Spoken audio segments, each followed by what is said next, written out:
Con un aumento del PIL dell'1,6%, il Veneto può dire di essersi lasciato alle spalle la fase più acuta della crisi. Il quadro dell'economia regionale emerge dalla 12ª edizione dell'anteprima al rapporto curato da Unioncamere. In sintesi, ripartono la produzione agricola e quella manifatturiera, anche se non per le piccole imprese. Salgono le vendite al dettaglio e i prestiti alle aziende locali. Bene anche il turismo, che torna a crescere, insieme al flusso passeggeri nel porto e nell'aeroporto di Venezia. Ancora male invece il mercato delle costruzioni e quello dell'automobile, e praticamente stagnanti i consumi privati e pubblici. Stiamo meglio di 2 anni fa, stiamo meglio dell'anno scorso e quest'anno saremo ancora meglio degli ultimi 2 anni. Prevediamo uno sviluppo dell'1,6% del 2010 e dell'1,3% del 2009. Sembra uno sviluppo minore, ma in verità passare da 0 a più 1 è facile, da passare a 0 a più 5 è molto più difficile. Quindi in buona sostanza le imprese veneziane stanno ripartendo, sono ripartite ed è una ripartenza non incerta, non balbettante o fatta di episodi e settori occasionali, è una ripresa consolidata ormai. Insomma, determinante nella ripresa è il ruolo delle esportazioni. La Germania è il primo partner commerciale, ma sta crescendo anche la Cina. Purtroppo però è la domanda di lavoro a non decollare. L'occupazione ha registrato un saldo negativo per quasi 15.000 unità e nel corso del 2010 le ore di cassa integrazione autorizzate sono state 125 milioni. Credo che prima di ritornare all'occupazione del periodo antecrisi ci vorranno tanti anni, ma non per motivi legati al consolidamento dell'attività economica o dell'economia in generale, ma per l'applicazione di tecnologie sempre più spinte. Il costo della manodopera in certi settori è non più sostenibile.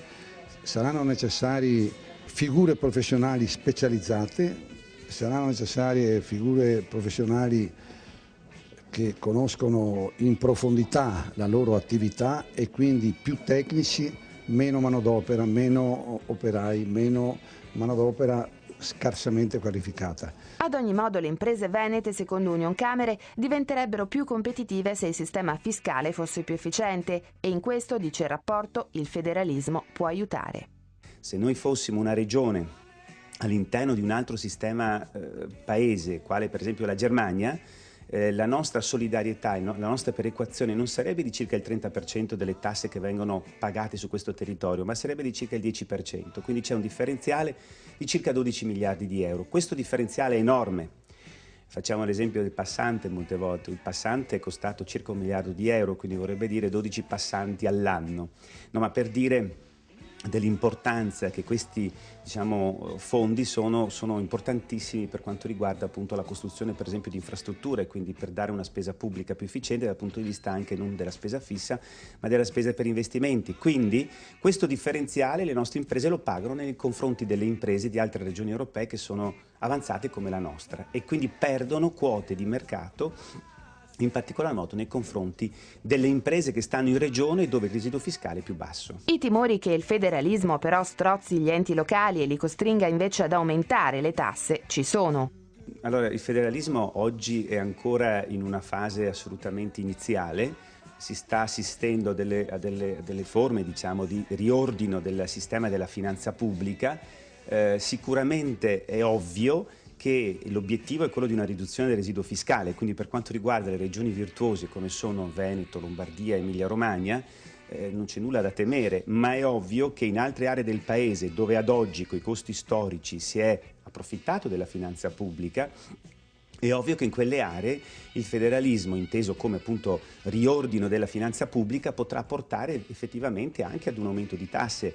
Il valore totale, la somma è zero, non è che il federalismo porti aumento di tasse, anzi tutti i nostri dati dimostrano che con un sistema federale c'è un aumento di efficienza e di efficacia della spesa pubblica, quindi non ci sono problemi sulle tasche del cittadino, però sicuramente ci sarà alcune regioni dove l'imposizione fiscale diminuirà, che sono quelle più virtuose come la nostra, e altre regioni invece dove non c'è questa virtuosità, questa efficienza e efficacia nella spesa pubblica, dove ahimè ci sarà un aumento di imposizione a livello locale.